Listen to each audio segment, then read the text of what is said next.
This is a wonderful occasion. It's a wonderful occasion to celebrate what someone has done for our university. Many people have done many things, but the person we will celebrate this morning and thank has done more than many. He's brought great distinction to CEU, both because of who he is and because of what he has done for us. And I'm speaking here of Gerhard Casper, who has, of course, served as a CEU trustee for 12 years. And this year he will be retiring from our board. And during his tenure at CEU, Gerhard has been an academic beacon. I'm trying to think of the appropriate analogy, and I think he's provided a constant beacon for this university as it has moved through its gangly teenage years and then approached the ripe old age of 21. So I guess you're sort of sending us off into the world. And it's during that time, of course, that CEU has become ever more academically excellent, and in many respects that is a special tribute to Gerhard Casper. Gerhard, in your honor, we will revisit the issue of constitutionalism, which is sometimes a kind of dusty issue sitting on the shelf, and people assume constitutions were written for the ages.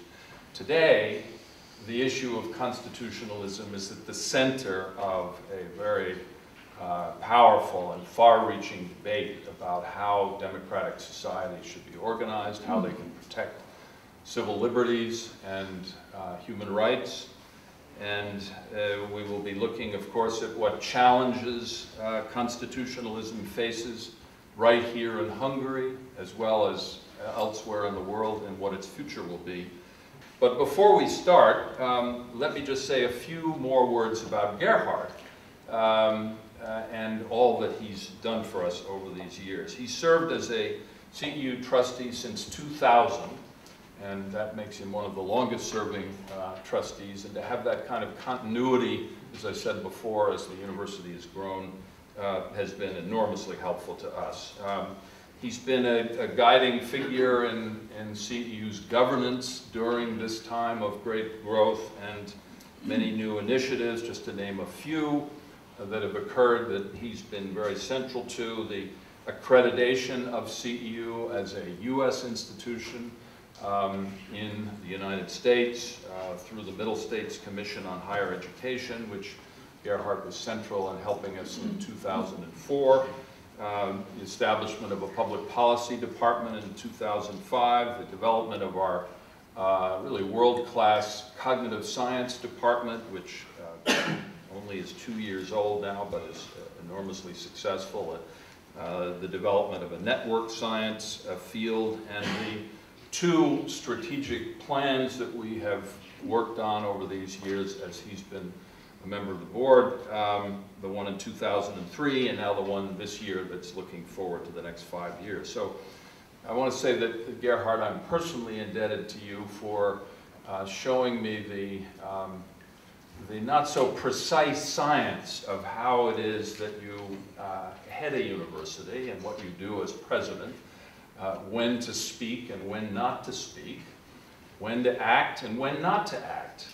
Certainly act boldly, but don't act all the time. So thank you for that. And I think your guidance over these last 2 years has been particularly inspirational, as we've really developed a whole new approach toward repositioning the university, developing a School of Public Policy, consolidating and redeveloping the campus, including where we're sitting right now, strengthening our core academic programs in the humanities, revitalizing the business school, and above all, again, thanks to you and others who pushed us on this, significantly upgrading our information technology over the next 5 years so that we can be a world-class in that field as well. You brought enormous experience to your role as CEU's trustee. Obviously, you're as the 9th president of Stanford, where you did many things to make Stanford truly one of the top universities in the world. developing major curriculum reforms, restoring and rebuilding much of the campus after an earthquake in 1989. Fortunately, that's one of the few issues that we haven't had to address here, but who knows? It may happen. And recruiting many members of the Stanford world-class faculty. You've also been provost of the University of Chicago and dean of the law school there, and helped guide that outstanding university to the top ranks of American higher education. I'm very glad to have a panel here which introduces many walks of life and perspectives from CEU. We have a founding father at the table. We have a current student and former students. We have faculty as well, and I hope that what you will take away from the panel is the diversity of people's research, their interests, and in all cases, passions, intellectual, political passions, what will be reflected in the contributions.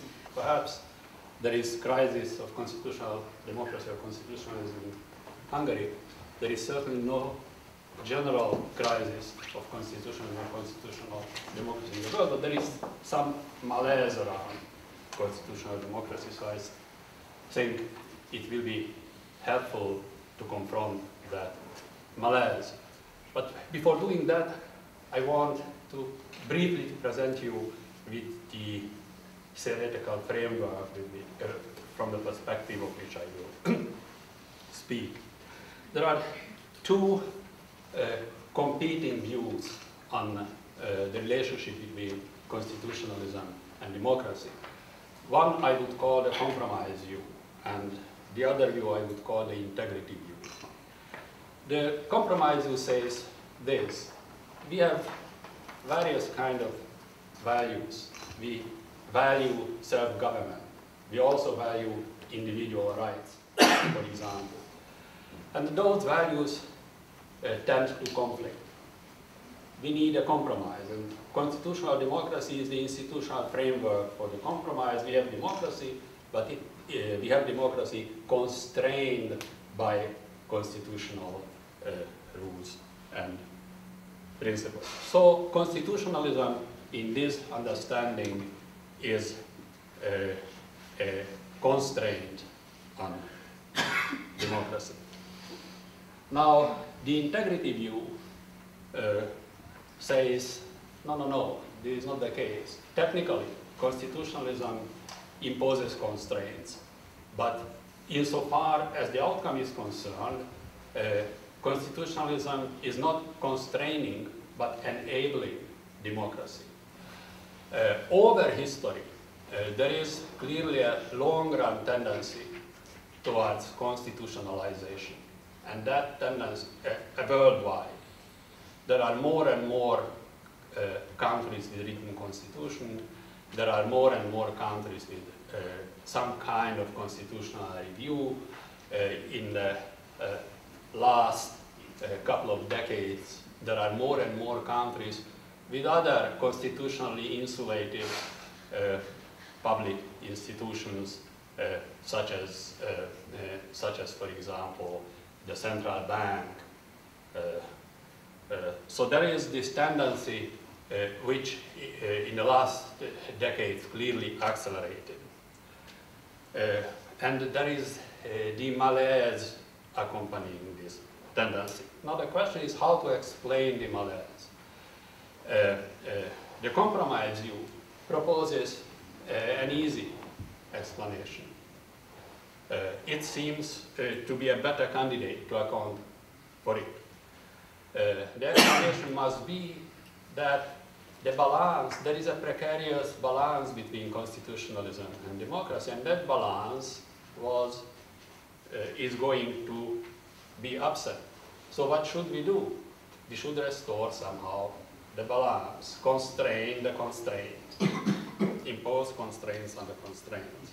And I want to draw your attention to the fact that the explanation that the compromise you suggest for the malaise is highly superficial, and if we look more closely to the data, it is not verifiable by them. The integrity, you would say this, that constitutionalism is an enabling device, but nevertheless, this comes at a cost. It comes at a cost not to democracy, it comes at a cost to something else.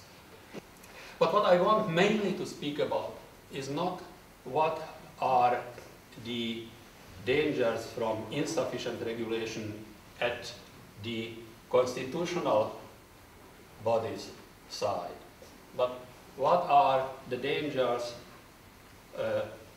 on the side of ordinary electoral and legislative politics. Dangers for constitutionalism. This is an unusual idea. Typically the idea is that if there is problem with constitutionalism, it is on the constitutionalism side. I want to say that certain important problems are on the side of ordinary democratic politics, and the cure therefore must not be sought for in constitutional reform, it must be sought for in reform of ordinary democratic politics. What regulates the decision? What regulates the decision is trust.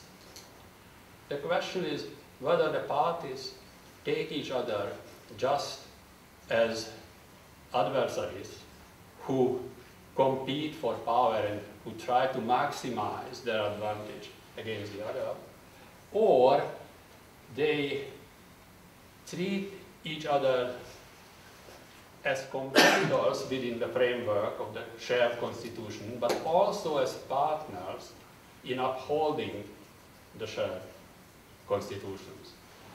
So, to sum up, I think the malaise about constitutional democracy is not related to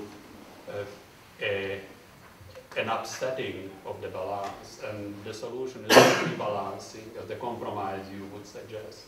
The malaise is due to complex phenomena, partly to under-regulation, insufficient regulation on the side of independent bodies, and partly to the erosion, or in some cases, destruction of mutual confidence and trust in the participants of ordinary political competition. We have experienced in this country a dramatic process of erosion in the last 10 to 12 years before the elections in 2010, which then led to the collapse of one of the two sides. It was predictable that one of the two sides will collapse. It was not predictable which one will collapse. But it led to a collapse, and it led to an emergence of a party who drew the lessons from the political war, that the political scene must be reconstitutionalized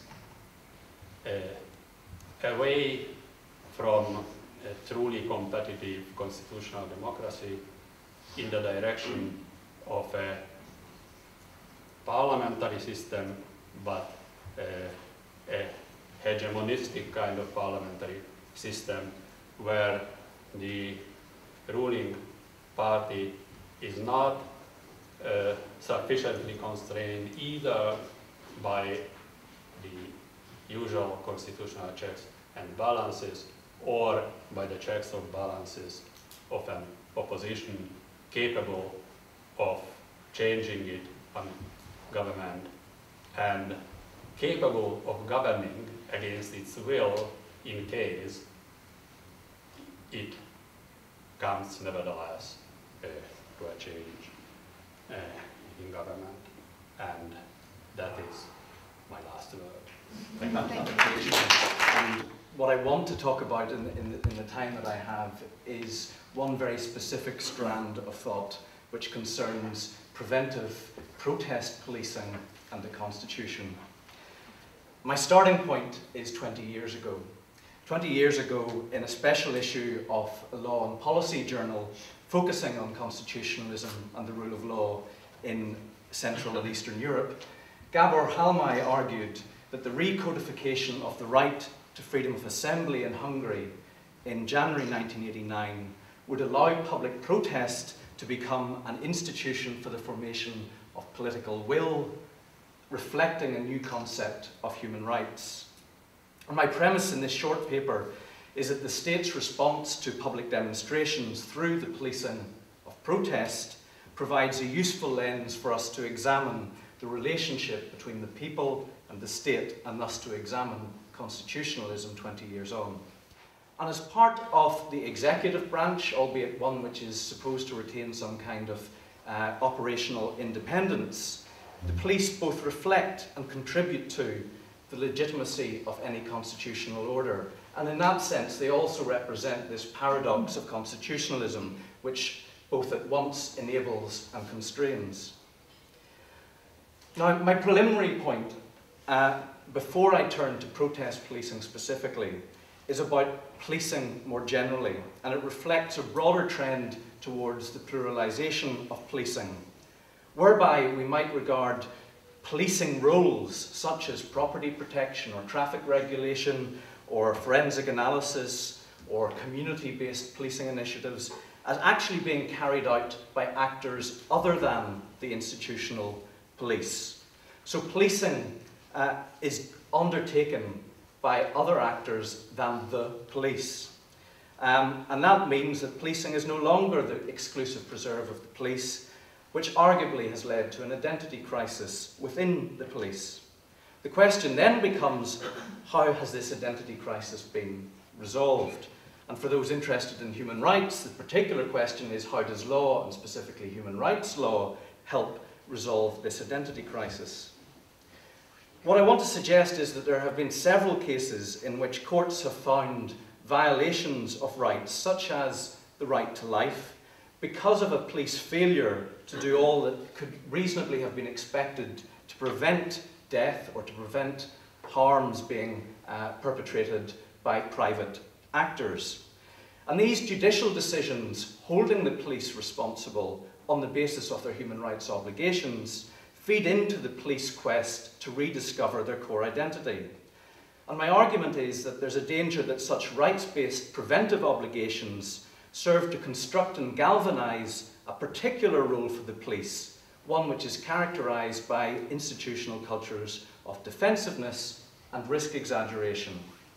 Thus, the search for a core identity for the police may ironically lead back to a place which is strongly reminiscent of the closed police structures that we hoped human rights law might actually sweep away. In many Western democracies, we've witnessed new forms of protest policing, such as greater surveillance or infiltration of protest groups, and we've also seen new forms of containment, such as zoning of protesters and kettling. And such tactics clearly fit within the preventive paradigm that I've just been talking about. Nonetheless, in parallel with this preventive logic, there's also been a change in public order policing tactics.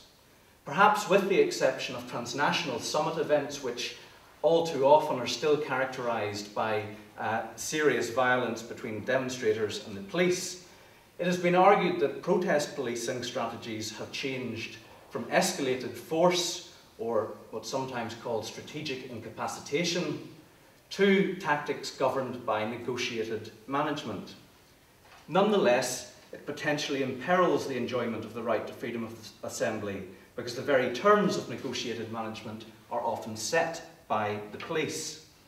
A critical question, therefore, is whether constitutional rights are able to withstand this kind of protest bargaining, or whether instead such police-protester dialogue effectively circumvents constitutional protections.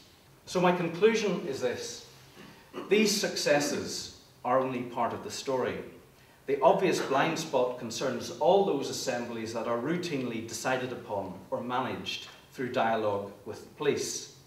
As others have argued, negotiated management proves a misnomer when asymmetries of power preclude meaningful interaction or when negotiated solutions are underpinned by the threat of escalated force.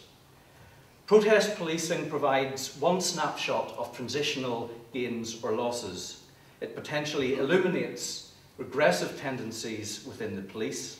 It also draws attention to the capacity of freedom of assembly to serve as an instrument of political will formation and provides a barometer by which to measure a state's commitment to pluralism in the public sphere. The 1949 Constitution of the People's Republic of Hungary assured freedom of assembly only as it corresponded to the interests of socialism and the people. The present constitutional danger is a similar routinization of public protest, where freedom of assembly is enjoyed only when it corresponds to the interests of a defensively oriented police power. Thank you. If we speak about constitutionalism in Central Europe, we have to mention the word success. So this has been one of the most successful transplantations of an established practice from the West to a different place. And if we look at Eastern Europe before 1989, so it was not exactly the best place for the transplantation of constitutional traditions. So there were Czechs and Hungarians, but there were no much checks and balances, as we know. And all of a sudden, and in a matter of 10 to, 20 years, you have such elaborate, sophisticated constitutional systems set up in the region. And actually, I would agree with Professor Kish on this statement about the expansion of constitutionalization over the recent years, which is particularly visible, I think, in our region. On top of that, we have supranational constitutionalism, which now comes from the European Union, and this is a very significant constraint. So if we think of constitutionalism as a constraint on the power of elected bodies. So on top of this, we have, how shall I put it, extensions of constitutionalism in new areas, which could be formal and which could be quasi-formal. For instance, the constitutionalization of economic policy it has both formal and informal elements. My point is that what is going on is some form of super-constitutionalization, super in the sense that we go beyond what has traditionally been constitutionalized in terms of constraints on elected bodies. Then what comes next is, of course, a certain rise of populism, and I'll speak very briefly about what populism actually means, because populism is a very difficult to grasp concept, and usually in political context it's used pejoratively between opponents. It doesn't mean much.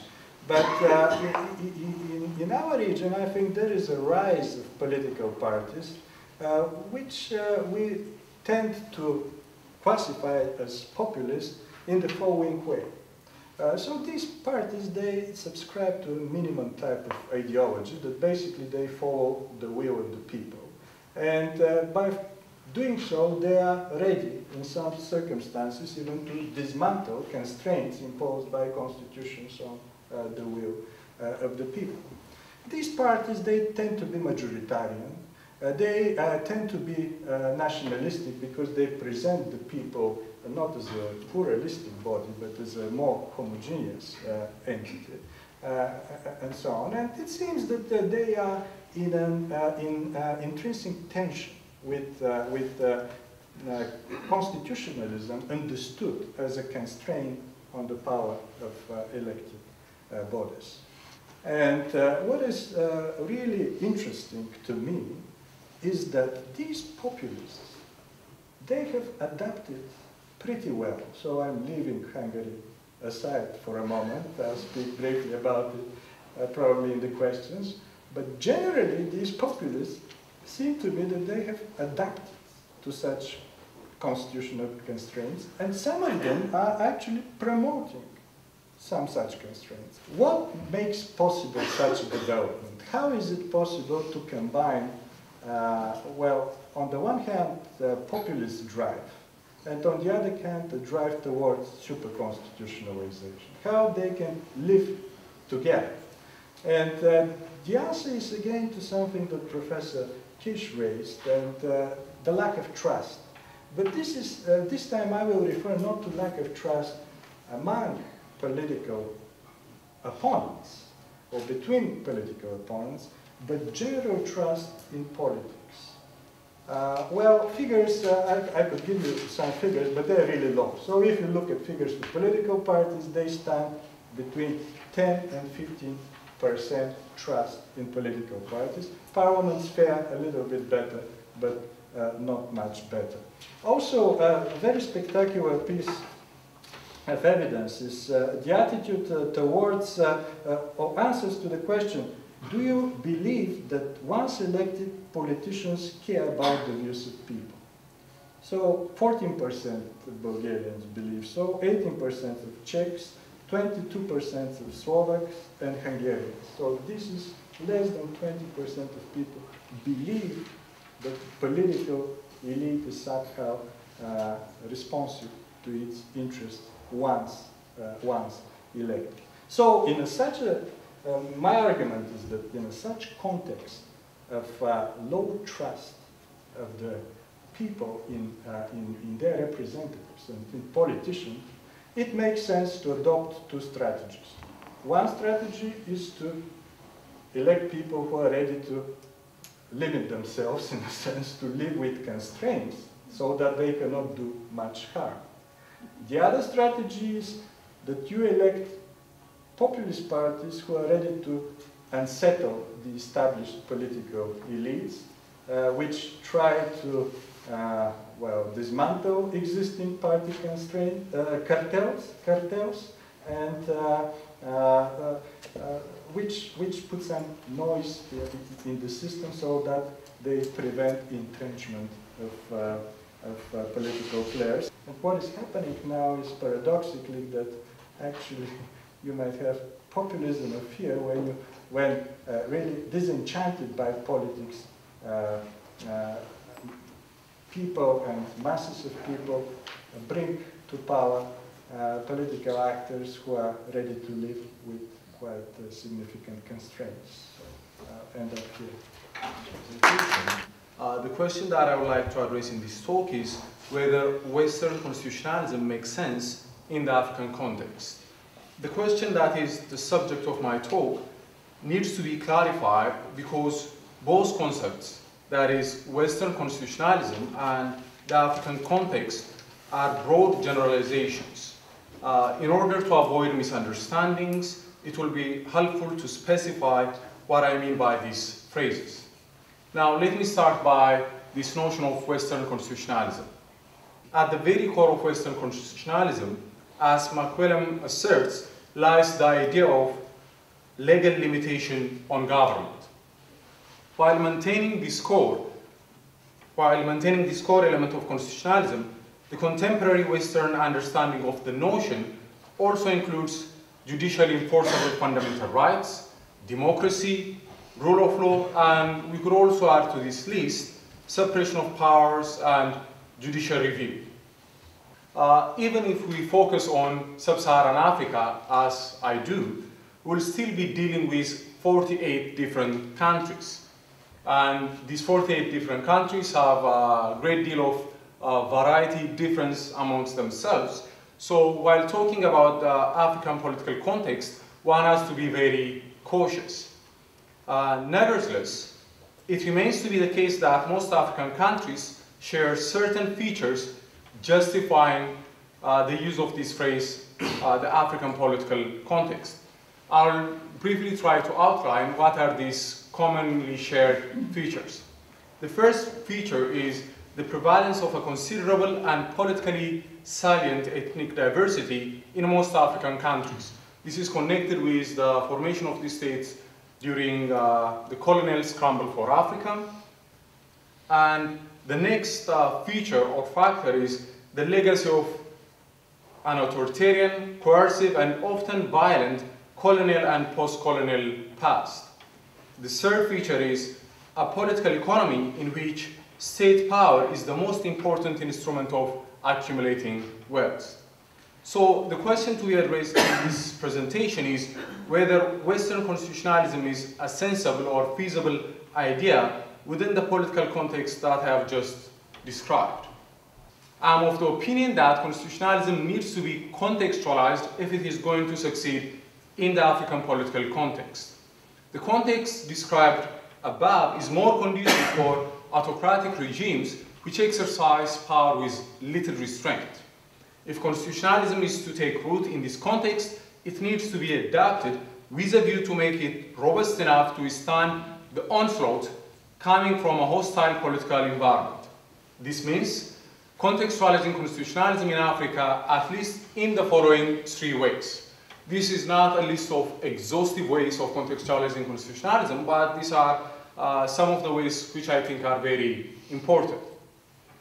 First, taking into account the prevalence of ethnic rivalry for political control and the economic rewards that come with it, African constitutionalism should be designed to reduce ethnic rivalry by reducing the stakes or the premium of political power in the democratic process.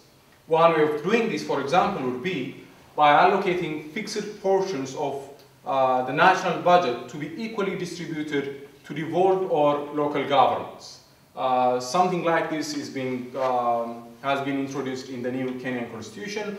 The idea is the less important political power is for your economic welfare, the less ethnic rivalry there will be for political power. Second, recognizing that the executive has been and will remain in the foreseeable future an overwhelmingly dominant player in the constitutional landscape of most African countries, mechanisms of restraining executive power need to be reinforced. Executive accountability through periodic elections, parliamentary oversight, and judicial review, while essential, is not sufficient in the African context. If the power of the executive is to be effectively constrained, there is a need to strengthen these conventional instruments of limiting executive power. This could be accomplished by drawing clear, detailed, bright line rules that set out provisions of exercise of power by the executive in certain ways and with certain objectives. The aim of such prohibitions will be to curb the rampant abuse of incumbency we see in many African countries. The role of democracy supporting institutions or independent institutions of horizontal accountability, what the South Africans call Chapter 9 institutions, and presidential term limits seem to deserve more serious consideration as well. Third, there is also a need to single out for detailed regulation in African constitutions the coercive instruments of the state and the use of violence for political purposes. In conclusion, I would say that constitutional making and reform in African countries should be sensitive to the local political context, and this demands a selective incorporation and adaptation of constitutionalism. Thank you for your attention. Gerhard, maybe you could come in and offer some thoughts about this panel that has just taken place and all that's been said. It's not dangerous. I don't know. This is like tasting a meal, you know, before, in other words, the host should taste it. So I will therefore open it. And inside it appears to be quite safe. And if I may, it is quite an interesting sculpture, which is inscribed Gerhard Casper in appreciation, Central European University. Thank you. Yeah.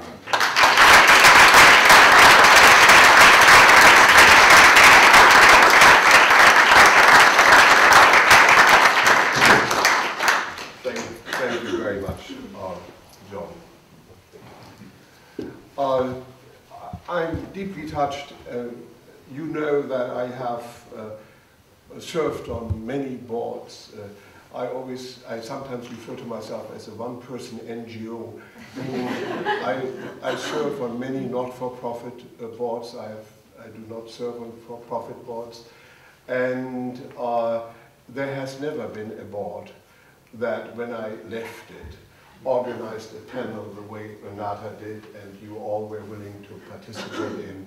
And John, I'm really immensely grateful for that. It is, we all, as we move on in life, here is another first in my life. And this is wonderful. Let me just say I would like to make a couple of substantive remarks about the theme of the panel. But let me say one thing first about the experience of having been a trustee of CEU for 12 years.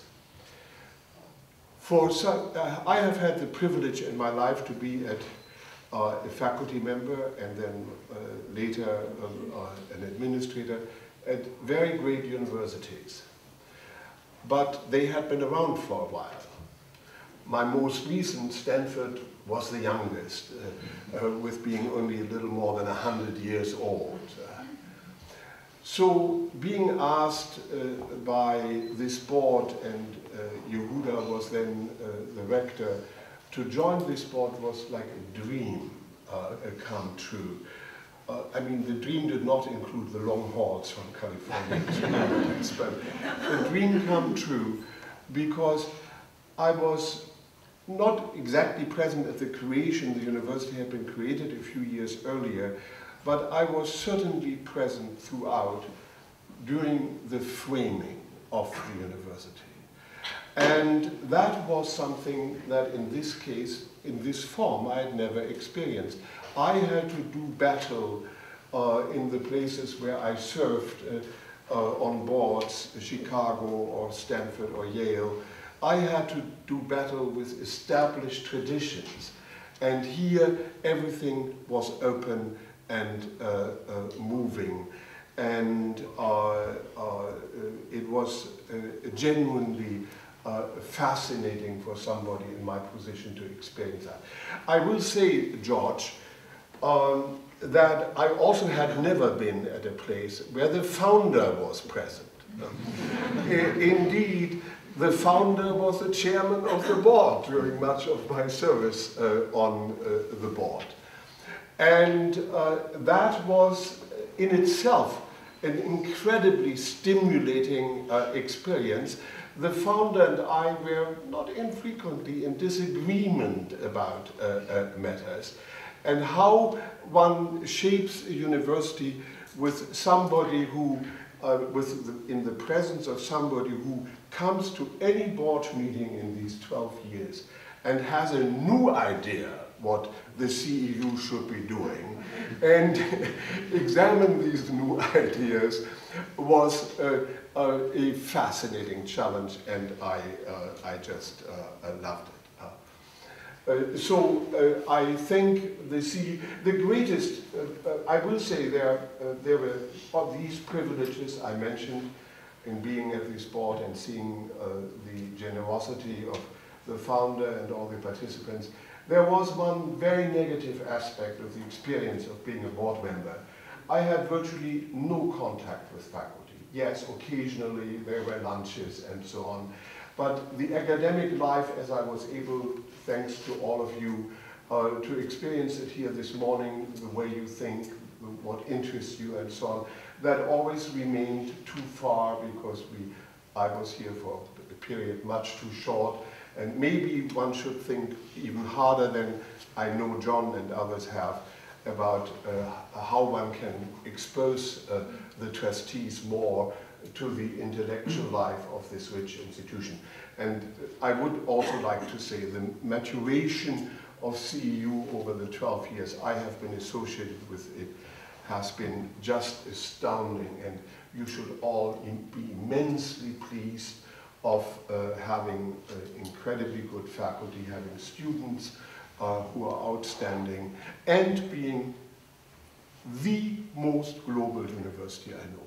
Let me make a point of that. You know, I am at universities. Stanford has a large number of foreign students, and so does almost every place else nowadays. No university I know of has students from as many countries as your students come from, and is in that sense genuinely global. If you ask me what is your most distinguishing characteristic apart from curricular issues, it is that. And that is a rare achievement. I mean, everybody else is worrying about how do we internationalize, how do we become more global. They establish, God forbid, branches in Abu Dhabi and elsewhere. Don't ever do that, please. Instead, continue to let everybody come here and make sure that among you the interaction and the intercourse, the debate is very lively. Now, I could really say something about, have reactions to what everybody said, beginning with János, and I can obviously not do that. But let me make one point, a more general point, that reflects my present concerns, and these are to some extent, of course, concerns about American constitutional developments, but I'm not singling America out. We have, in the post-war period, post-World War II period, seen an extraordinary emphasis on human rights in reaction to the massive violation of human rights, of human life, of human dignity on the part of the Nazis, Stalin, and other dictators. And the positive things that happened, like in Eastern Europe, as you said, that there is now constitutionalism, the positive events that happened are extraordinary because human rights are now taken seriously in some form or shape the world over, and are taken more seriously in countries that were committed, at least in theory, to them even before. So this is a development where there is lots of refinement to do, and the details are to be attended to, but the development is overall extraordinary. At the same time, I think what we are also learning is constitutionalism in this post-war period was mostly really concerned with human rights. Constitutionalism needs to be much more concerned with the organization of the government. And by organization of the government, I mean the organization of the state, the organization of the polity in relation to other polities, such as in the European Union. If I have one piece of advice to the next generation, it is maintain what has been achieved in the human rights area, but dramatically turn your attention to the organization of government, because everything that has not happened there or that happens there can undercut everything in the human rights. There have been certain, as was mentioned this morning, constitutional innovations, like the spread of constitutional courts throughout the world, the invention of Hans Kelsen after World War I, as a matter of fact. That is now an institutional innovation, and it is good. I have no question. Well, the composition of these courts is, of course, often very, very dubious and questionable, and that applies also to Supreme Courts, such as the American one. But what really matters is also the fact that we really, in many countries, have nothing that even remotely resembles democracy. And Hungary is on the way, but let me just talk about the United States. I mean, the idea, the emphasis with which American politicians argue that they have a popular mandate is astounding. The greatest problem we have, one of our greatest problems we have in the United States, is the fact that we have developed so many checks and balances, many of them in the original constitution. Remember, the framers actually did not believe they needed a Bill of Rights. It was added only later. The framers thought the organizational arrangements, in particular the separation of powers, would do the trick and restrain a government. And they succeeded in many ways. And to the checks and balances of the framing period, we have now added many others. The administrative state that works largely autonomously, the guardian institutions that were made reference to this morning, central banks and so on, that operate autonomously. And then in the case of European countries, we have all of that plus the Byzantine governance structures of the European Union. Now, any democracy really, I think, whatever else we say about it, demands that there be some clarity, some accountability, some knowledge whom we can hold responsible. I think it was George's hero, Karl Popper, who said democracy, the final definition of democracy, the ultimate was, can we throw the rascals out? We don't even know who the rascals are whom we are supposed to throw out, because we have complicated matters so tremendously. And with the constitutionalization of even economic policies, such as in the new Stability Treaty among some of the member states of the European Union, this will be even worse and worse. So I have a very simple plea. We need to think much, much harder than we have in the past about how can we not only rationally organize government, how can we make it fair, how can we make sure that elections represent some approximation of representation of the people, and work the constraints from there. Elections are a particularly troublesome subject for me. Much of political science, much of constitutional thinking has basically refused to ever take a position on which electoral system is better than another. We have all just thrown our arms up in despair and said, you cannot really make any judgments. So be it plurality, voting systems like in the Anglo-Saxon world, or the immense variations of proportional representation, all of these things are matters where most of the academic lawyers, political scientists, have basically withdrawn and said, there's nothing we can say about what's better. We have to, as we became more normative about human rights, we have to become more normative about governmental arrangements than we have been, always allowing for contextualization. Thank you.